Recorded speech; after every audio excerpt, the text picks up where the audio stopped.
How should you handle a Honda vehicle as far as scanning is concerned? We're going to find out next.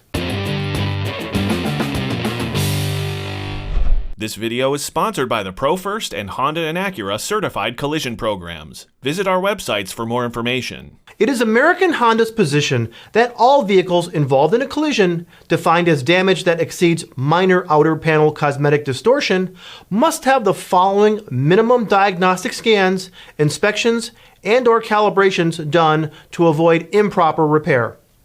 A preliminary diagnostic scan during the repair estimate to determine what diagnostic trouble codes or DTCs may be present, so proper repairs may be included. A post-repair diagnostic scan to confirm that no DTCs remain, keeping in mind that 1. Any repair that requires disconnection of electrical components in order to perform the repair will require a post-repair diagnostic scan to confirm if the component is reconnected properly and functioning. 2. Damage that requires body parts replacement will always require a post-repair diagnostic scan. Some safety and driver assistance systems will require inspections, calibration, and/or aiming after collision or other body repairs. Honda and Acura vehicles include numerous electronic control systems, including those that operate safety and driver assist systems. Most of these systems include onboard self-diagnostics that monitor the state of health and/or rationality of input and output circuits. When monitored circuit values fall outside predetermined thresholds, DTCs may set in one or more electronic control units. Keep in mind that on later model 2017 and up vehicles, a deployed airbag will not set a DTC. The live data must be reviewed to determine which systems have deployed. The live data is also where technicians will find information about seat weight sensors and steering angle position sensors, which may also not set DTCs if they are out of calibration. The mechanical forces encountered in a collision can damage electrical circuits and components in ways that are not easily diagnosed with visual inspection methods. Here are some other electronic control system self-diagnostic facts.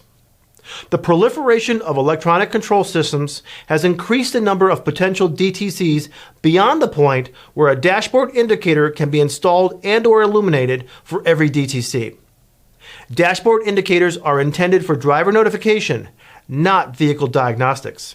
Therefore, the presence or absence of dashboard indicators and warning lights is not an acceptable method to determine if post-collision diagnostic scans are necessary. Many DTCs do not illuminate any dashboard indicators, but an electronic control system may still operate improperly or be completely inoperative.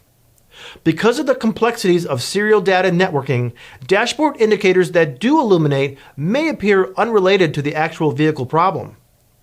Some self-diagnostics require multiple failures or other criteria, such as a number of drive cycles, to be met before illuminating any indicators. Low battery voltage and/or repair procedures may inadvertently set multiple DTCs. Clear the DTCs and determine which ones reset after battery voltage is stabilized. The recommended way to accurately determine the post-collision status of all Honda and Acura vehicle electronic control systems is with the HDS, iHDS, or the Honda Diagnostics Cloud via a Honda Antares capsule. The HDS, iHDS, and the Honda Diagnostic Cloud each have an all DTC check feature that will scan available electronic control systems for DTCs in one operation. American Honda does not test other scan tools and cannot comment on their capabilities or accuracy. One big thing to note is that not all electronic control systems can be scanned using the HDS, iHDS, or Honda Diagnostic Cloud. Honda Lane Watch and earlier model air conditioning and climate control systems have self-contained diagnostics that are not accessible with this software. For systems such as these, refer to the published diagnostic procedures in the appropriate service information available on the Honda Independent Repair Service Express website, techinfo.honda.com. In the next video, we will discuss inspection, calibration, and aiming requirements. I'm Jason Stahl. Thanks for watching.